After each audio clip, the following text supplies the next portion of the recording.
सभी देखने वालों को नमस्कार और ख़ासकर उन्हें नमस्कार जो प्रकृति प्रेमी हैं और प्रकृति के साथ जुड़े रहना चाहते हैं।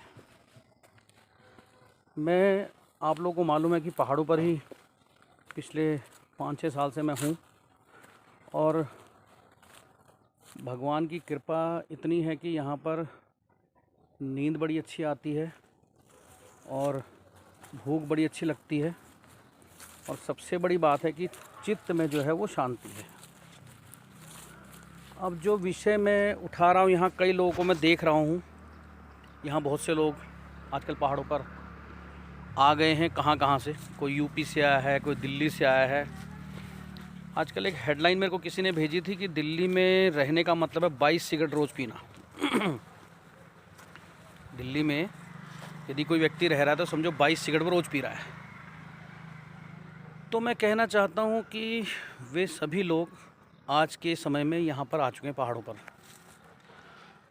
अच्छा, पहले उन्होंने वहाँ गंदगी करी, दिल्ली जैसे शहर में बड़ी बड़ी बिल्डिंगें बना दी, पेड़ सारे काट दिए और बड़े फ़क्र से बोलते हैं जी ये जो बिल्डिंग है और दुकान है ये मेरी 20 लाख की है, 50 लाख की है।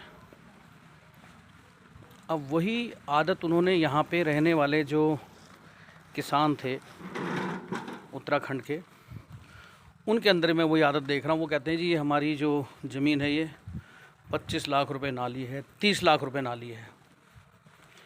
लेकिन इन सभी लोगों में से किसी के पास इस बात का जवाब नहीं है कि कल को जो हमारे पोते होंगे, उनके बेटे होंगे या तुम्हारे पोते, तुम्हारे पड़पोते जो आने वाले समय में आएंगे भगवान की कृपा से,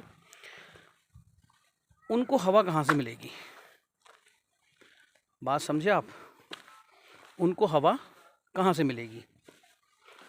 तो इसका जवाब मुझे कोई भी नहीं देता। और अब ये गंदगी यहाँ पर भी आ गई पहाड़ों पे।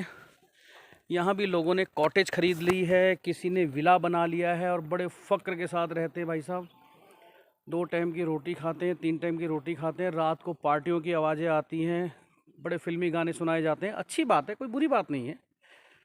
आदमी की योनि अगर भगवान ने आपको दी है तो गाओ, खुश रहो, पर साथ में प्रकृति का भी उतना ही ध्यान रखो जितना कि तुम्हें अपनी आने वाली पीढ़ी के लिए जो धन दौलत जोड़ते हो ना, वो धन दौलत काम नहीं आएगी, स्वस्थ शरीर काम आएगा।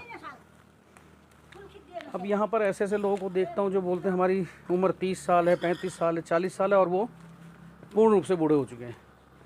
बूढ़े का मतलब ये सफ़ेदी मत देखना यार, तुम भी यार वो मत बनना बिल्कुल। हाँ, सफ़ेदी देख के बूढ़ा मत बनना किसी को।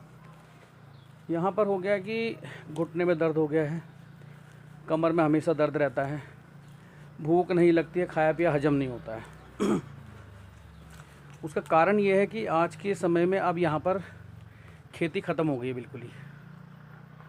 कुछ थोड़ी बहुत थी भी तो वो अब नहीं रही है। मैं कई गांव में जाता हूँ तो वहाँ पर मुझे यही सब देखने को मिलता है। तो यार कोई ये तो बताए कि प्रकृति कैसे बचेगी, हैं? आज बाज़ार जो है वो इतने गंदगी से भरे पड़े हैं। खान पान के मामले में पैकेट बंद फूड इतना आ गया है और इसका परिणाम हमें मालूम है। ठीक है, परिणाम आपको बता दूं कि वो जो हमारे बच्चे सब खाते हैं वो जिसे कहते हैं ना जवानी, ये मेरी गारंटी है, मेरी, वो जवानी नहीं देख पाएंगे। ठीक है, वो आपने सुनी होगी कहावत, वो जवानी जवानी नहीं जिसकी कोई कहानी ना हो।